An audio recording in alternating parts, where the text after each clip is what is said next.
tricorder and scanned Spock, Tessellus shrugged. It was all the reassurance she could in conscience provide. Spock was finding it harder and harder to pursue any train of thought. Where was he?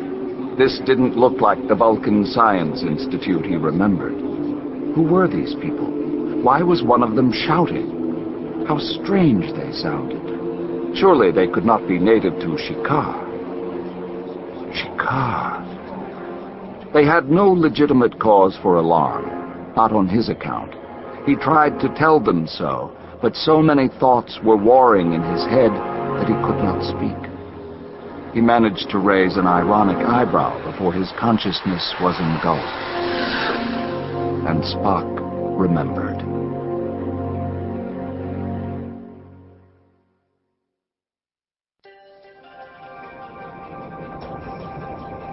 Karatek took up the recorder, admiring its ambiguous beauty. Its inventors had wrought it in the form of a coronet of the Tavi Kram priest kings, blood-green gems and precious metal concealing a highly effective technology that the rest of Vulcan would have warred over, assuming they had known about it. The coronet's sensor panels were hotter by far than the heat of his body, bred as it had been on the deserts of the Mother World, which he would never see again if all went well. And the coronet's heat was welcome because his ship, the Shavok, was cold. In the last pirate attack, 3 decks had suffered hull breaches and been repaired at tremendous risk to those who survived. Because supplies were short and the exiles no longer needed the space, those decks were put on EnviroSave, and life support throughout the entire ship had been reduced.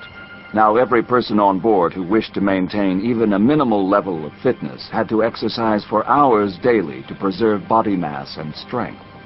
Their breath chilled their lungs as they fought for it, and no one remembered what it was like to be truly warm. But what did physical discomfort matter when Vulcan in exile was still alive? Not all the generation ships that had abandoned Vulcan 80.45 years ago had survived this far. This far from Vulcan and from refit capabilities, the great ships had worn out faster than any of the defense scientists and other experts, himself included, had projected. And, Karatek estimated, pausing to make the calculation, there was a 76.99% chance that none of them would survive for the time it would take to reach the next planetary system with Minshara-class planets. Logic and exact calculations aside, planetfall seemed impossibly far off. So everything must be preserved for future generations so they could study this record and see from what rough beginnings they had evolved. United to Karatek's mind, this recorder could enable him to create the most vivid record possible of his comrades, his life, and his acquaintance with Serac, the visionary whose teachings had sent 85,974 Vulcans off into the eternal night into exile.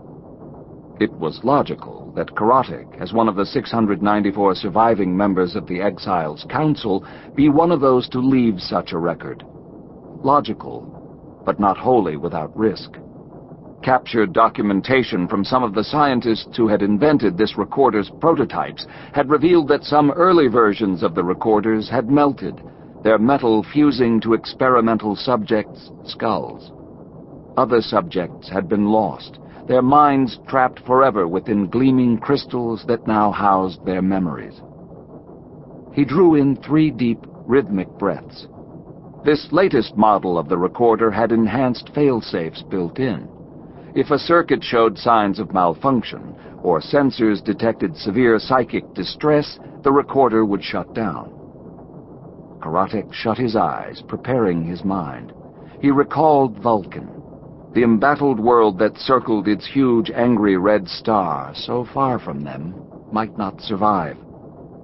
That thought had woken him on the lonely watches of the ship's night more times than he wished to recall.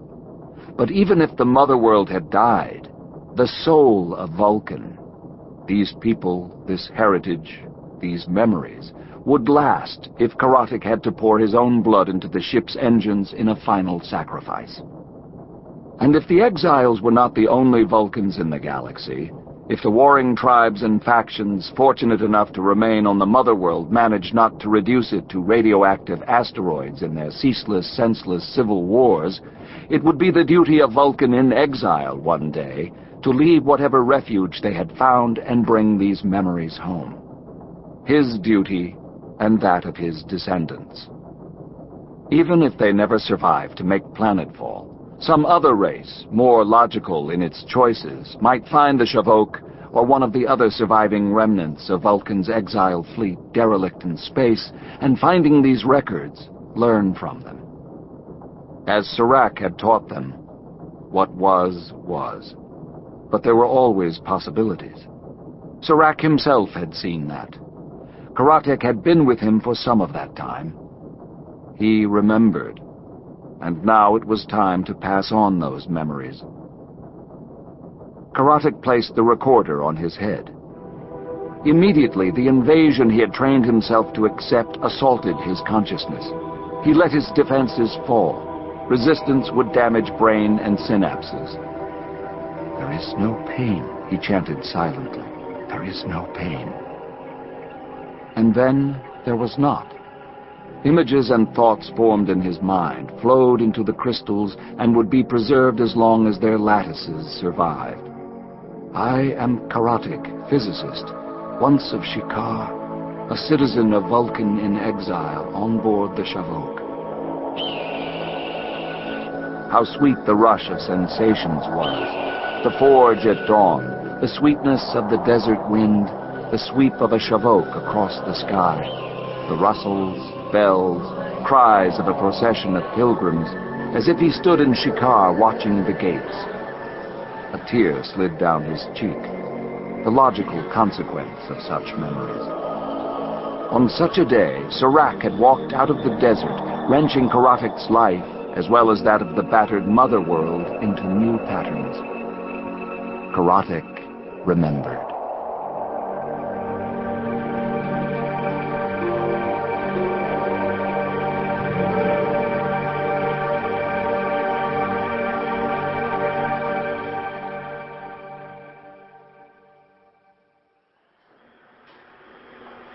The swift one-person riser brought Karatek to Vulcan's surface just as the all-clear sounded.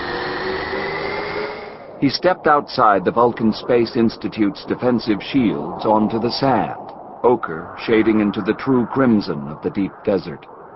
In his thoughts, Karatek praised the foresight that had caused Shikar's factories to be buried, the factories laboring to build the ships that would one day carry Vulcans from their own skies out to the stars.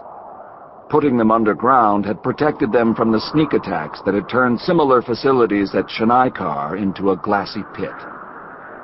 The wind, which had previously blown radiation from the new craters caused by explosions in the forge, the Vulcan desert, had turned. Karatek's badge recorded the amount of atmospheric radioactivity and biotoxins, and today it glowed the green of healthy blood. Today, he would not require decontamination treatments. As he looked upon the forge, no ash from distant battles or from Mount Seleia and its active eruptions clouded his view, and the hot wind was sweet. A faint whine alerted him to ships patrolling overhead. He raised a hand to salute Shikar's guardians. He had worked on those ships' propulsion systems, the first generation of the mighty engines that he hoped would one day propel the great ships now under very slow construction. If only the funding continued to flow. It had been bad enough when the Tavi-Kram priest kings opposed the decision of the Vulcan Space Initiative to settle here in Shikar, the last city before the forge and on the road that led past Mount Seleia to the sea. To Karatek, a still greater problem was the new political party that was gaining power in the Vulcan Assembly.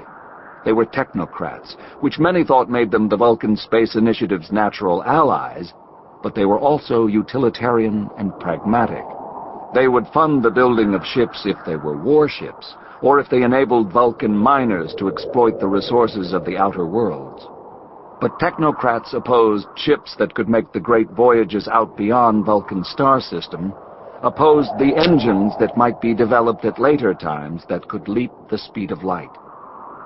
The technocrats were as To keep listening to this audiobook, I've left you a link in the description so you can do it, at no cost thanks to Audible's 30-day free trial.